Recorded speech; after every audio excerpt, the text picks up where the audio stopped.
नमस्कार दोस्तों, हमारे YouTube चैनल पर आपका स्वागत है। तो दोस्तों, क्या आप जानते हैं कि भगवान राम ने कहाँ करी थी लंका में हमला करने की प्लानिंग? क्या आपको पता है कि समुद्र पर तैरते हुए पत्थरों का पुल बनाना साइंटिफिकली संभव है?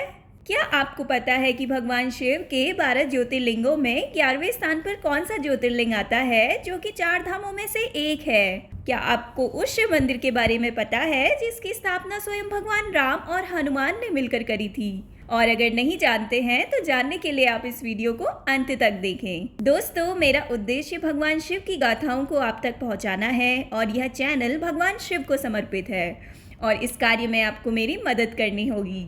अगर आप भी भगवान शिव के सच्चे भक्त हैं तो आप भी इस चैनल को सब्सक्राइब करें और लाइक, कमेंट व शेयर करके भगवान का आशीर्वाद ज़रूर प्राप्त करें। भगवान शिव आपकी सभी मनोकामनाएं पूर्ण करेंगे। तो दोस्तों, एक पुराने समय की बात है जब भारत के एक छोटे से गांव में एक संत महात्मा आए थे। वे लोगों को धर्म शिक्षा देने के साथ साथ मन की शुद्धि करने के लिए भी प्रेरित किया करते थे। एक दिन उन्होंने गांव वालों को कहा कि आपके गांव में एक ऐसा स्थान है जिसके बारे में उन्हें जानना चाहिए, और लोग उस स्थल की खोज में निकल गए। जब वे उस जगह पर पहुंचे तो वहां शांति और ध्यान से भरे वातावरण ने उनके मन को खुश कर दिया। तो दोस्तों, वह स्थान था रामेश्वरम ज्योतिर्लिंग। दोस्तों, दक्षिण भारत में तमिलनाडु के रामनाथपुरम जिले में रामेश्वर मंदिर स्थित है। यह 12 ज्योतिर्लिंगों में 11वें स्थान पर आता है। यह केवल भारत में ही नहीं बल्कि पूरे विश्व भर में प्रसिद्ध है। रामेश्वर मंदिर को हिंदुओं के पवित्र स्थानों में से एक माना जाता है। यह मंदिर बंगाल की खाड़ी और हिंद महासागर के चारों ओर घिरे हुए एक शंख की आकार वाले द्वीप में स्थित है। रामेश्वर मंदिर जाने के लिए एक कंक्रीट के 145 खंभों पर टिके 100 साल पुराने पुल से ट्रेन के द्वारा जाया जाता है। यह मंदिर ज्योतिर्लिंग होने के साथ साथ द्रविड़ शैली और अपनी शिल्प कला के लिए विश्व प्रसिद्ध है। दोस्तों, यह स्थल शिव के 12 ज्योतिर्लिंगों के अलावा बद्रीनाथ, द्वारिकाधीश और जगन्नाथपुरी धाम के बाद चौथे प्रमुख धाम रामेश्वरम धाम के नाम से भी जाना जाता है।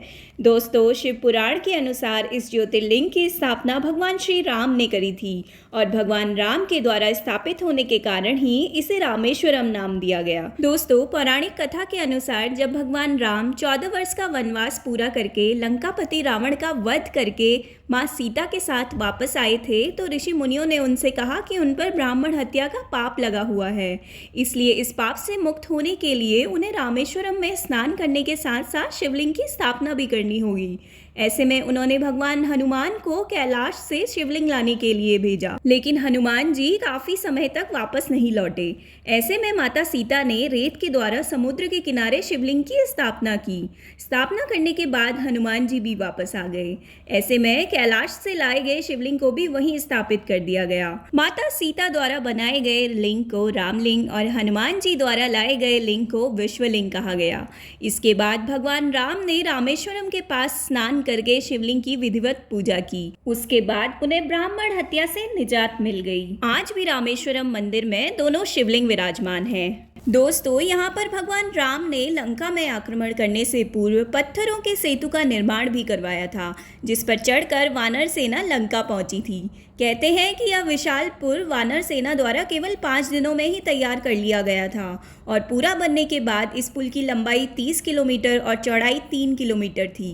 दोस्तों, कई सालों के शोध के बाद साइंटिस्ट ने खोज निकाला कि राम सेतु पुल के इस्तेमाल हुए पत्थर कुछ खास प्रकार के पत्थर थे जो कि ज्वालामुखी के लावे से उत्पन्न होते हैं। इन पत्थरों में कई सारे छेद होते हैं जिनके कारण यह पानी में जल्दी डूबते नहीं हैं, और कुछ समय बाद जब उनके छेदों में पानी भर जाता है तो उनका वजन बढ़ने के कारण वह पानी में डूबने लगते हैं। और यही कारण था कि राम सेतु के पत्थर कुछ समय बाद पानी में डूब गए थे। दोस्तों, कहा जाता है कि रामेश्वर मंदिर 1000 फुट लंबा और 650 फुट चौड़ा है।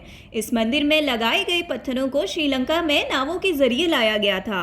रामेश्वरम मंदिर में प्रवेश करने के लिए एक काफ़ी लंबा चौड़ा गलियारा बनाया गया है। यह गलियारा विश्व के किसी मंदिर के गलियारे में से सबसे बड़ा है। यह गलियारा 1212 स्तंभों पर टिका हुआ है जिन पर बहुत सुंदर कलाकृतियां बनी हुई हैं। दोस्तों, रामेश्वरम मंदिर के अंदर 24 कुएं स्थित हैं। लोगों का मानना है कि भगवान राम ने इन सभी को अपने बाड़ों से बनाया था।